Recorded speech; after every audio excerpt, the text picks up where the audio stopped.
Welcome back. This is Benita Creek RC, and today on the bench we're going to be working on my Ultra4, my SCX24 Ultra4 buggy.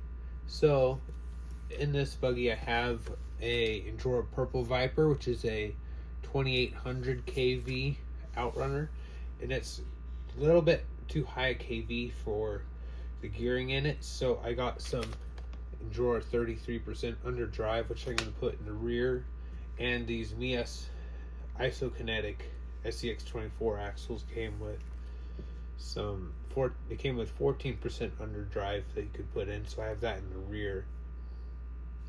So this it'll add gear reduction and it'll make it quite a bit better, I think, and it'll also give it like 5% more overdrive. So it should be around 19% now. So it should be better all around. It doesn't have any problem with going slow. It just doesn't quite have enough torque, and then it kind of cogs a bit. Okay, I got the tires off now, and I think I'm gonna have to take off 2 of the links on the axle side because the drive shafts, you know what, I think I'm just gonna take the axles off because of the diff covers being on the inside, which is actually a pretty cool design, except for that these screws hang out and I do notice it getting caught up sometimes. There are some 3D printed diff covers, which I'll probably get one eventually, but I didn't want to get one just about now. I really like how the suspension turned out, pretty slammed, just resting most of the time, but has lots of droop and good ground clearance, and slide up over stuff with that brass skid.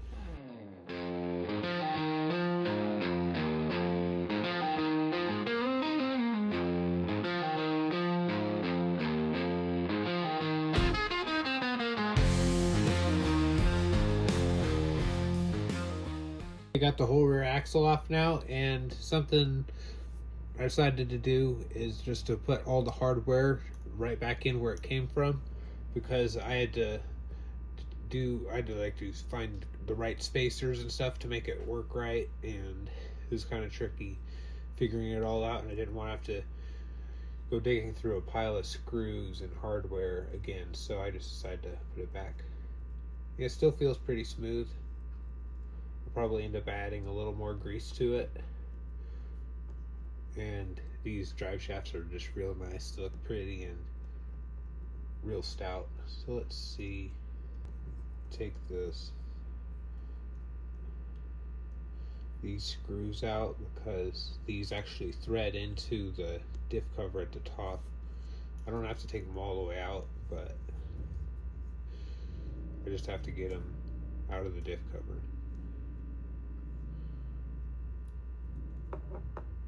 I guess I'll take the drive shaft off. Okay, now I'll have to take off the wheel hexes and the screws on the ends with the bearing that retain the bearing on the end, so that way I can pull the axle shafts to swap the gears in it. Okay, I just took out the screws. I just let the screws out just enough that I could pull out the axle shaft enough to get the gear out. I didn't just take them all the way out, because it's kind of a pain to get those little ones started back in straight, and like, why do stuff if you don't have to? So you got a lot of grease in there. I think I'll get something to set them on.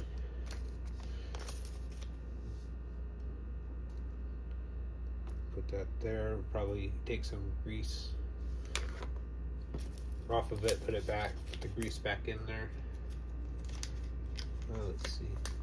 I have Enduro gears in every vehicle I have with these.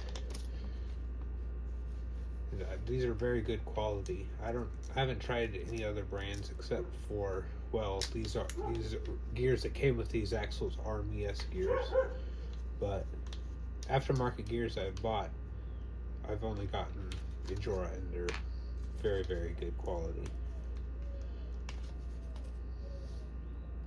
So this is the 33% underdrive, so it's a 12 tooth gear, and then it's a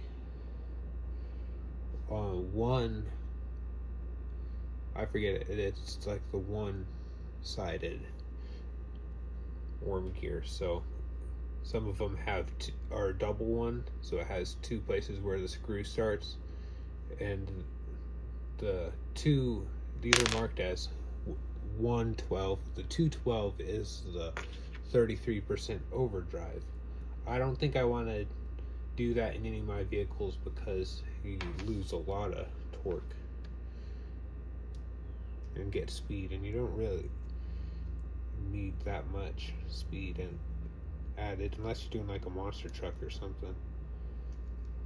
So I'm just trying to get it lined up with the gear. It's not really having it. It'll be a second. Okay, I got it adequately greased up. I put an O-ring on the side with the bearing and the output shaft. That's the side that needs one to kind of seal it up. On my SCX24 C10, the rear still has the stock gearing, and it will just leak. So yeah, with the 33% underdrive, you cannot turn the worm gear with the axle shafts. It's just too much gear reduction. With the stock gearing you can, and with the 14% I think you can also. But so I'm gonna zap this back together and put that on, and then I'm gonna put that 14% in the front, which is gonna be a little bit, so you'll probably see it when it's done unless there's something interesting. So we'll see it in a snap. Okay, so I actually can't put the 14% underdrive in the front. You see how wide this is? It's not normal. See, this gear, it's narrower, and inside the axle housing here, it's kind of torn apart real bad, and I don't know if you can really see it in the light, but see the width of those bearings? When I put the 14% underdrive in, there is wobbling around and it could slide side to side. I would need some shims for it to work, and the axle shafts were barely engaging, so I'm gonna have to put the stock gear back in, which will give it 33% underdrive to the rear, which I don't know if the motor will do it. So I might be able to try the normal one, and I'll have to see if it will,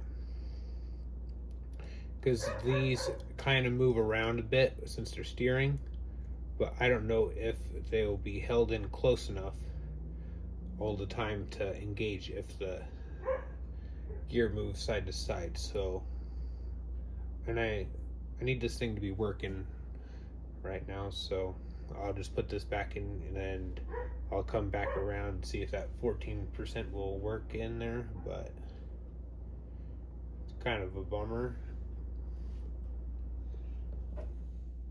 Okay, I got the Ultra4 buggy put back together. I got it powered on here, and I forgot just how much 33% is. So let's just go backwards and get it. You can see how much slower the rear is. I really wish I could have used that 14%. I'm gonna have to see what I can do for shimming. But in the back, the axle shafts were kind of sliding back and forth a bit. Now that I have the wheels tightened down, they don't do that. But I don't know if it's gonna be better or worse.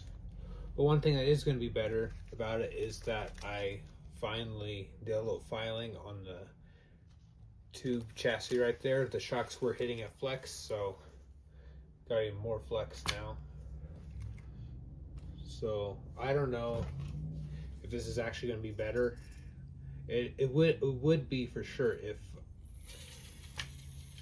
I could have gotten that underdrive in the front, and that would have brought the total gear reduction.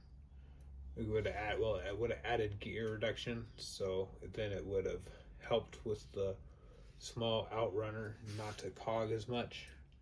But now that it's only in the rear, I think it actually cogs more, which is kind of annoying. So it's either at that super slow it's fine. You add a little bit, then it doesn't, and it just becomes not happy. Then you have to hit another level. And then to see that going backwards with that much underdrive actually lifts the chassis up a bit. But going forward, it pulls it down. So maybe I should get a bigger outrunner for it, which wouldn't be that expensive now that I already have the ESC. I think it'd be like $26. And it would come with the Endura. Is it the 2? Yeah, I think it's like a 204 20 and then a 204 240 or 224. I don't know. I think it's a 20. I think the numbers are a 2020 and then a 2024. And that just refers to the size of the outrunner and the KV. This is a 1728. This is a 2800 kV brushless outrunner, and it must be like size, maybe it's 17 millimeters, the length of the magnets. I don't really know, but they do get measured some style like that. So we'll go out on the rocks and see if it's better or worse.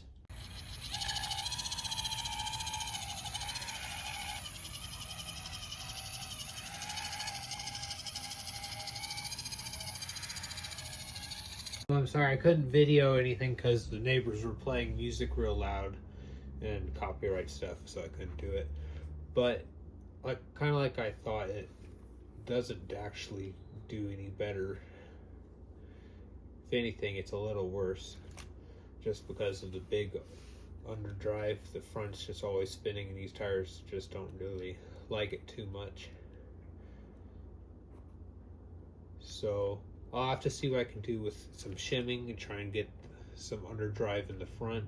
Otherwise, I'll probably put it back to how it was before, and then put that 33% underdrive in something else maybe. But not quite what I was hoping for it to turn out, but at least I have the rear end flexing better. The shocks don't hit as soon. And I also filed a bit on the, let's see, it's on this side, on the front upper link on this side, which was hitting the motor, and it was like, you hit it and it'd be a terrible grinding sound, and it would cog really bad. But while I was driving it, I didn't see it or hear it hit once, so it was cogging worse. It's just a little too much for that little outrunner. So I'll have to try and get less overdrive.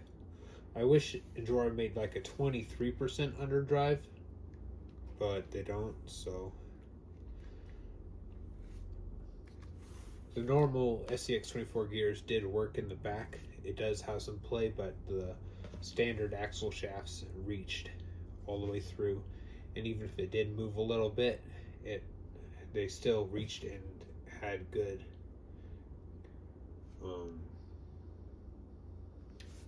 they connected good with it. They still had enough into it that it wouldn't be any problems. The front, with how the front axle shafts are, they can move a little bit, and and it just would not be enough engagement. That's the word I was thinking. I was worried that it would that the gear would go off to one side, and then one side would come out of it, and then it'd lose the drive out of that wheel. But with some shimming, if I can figure out how to do that, it will be fine. So I want to thank you for watching. Like, comment, subscribe if you like what you see. If you have any ideas of what I can do to fix this, I'd really like to hear your thoughts. I want to thank you all for watching, and we'll see you in the next one.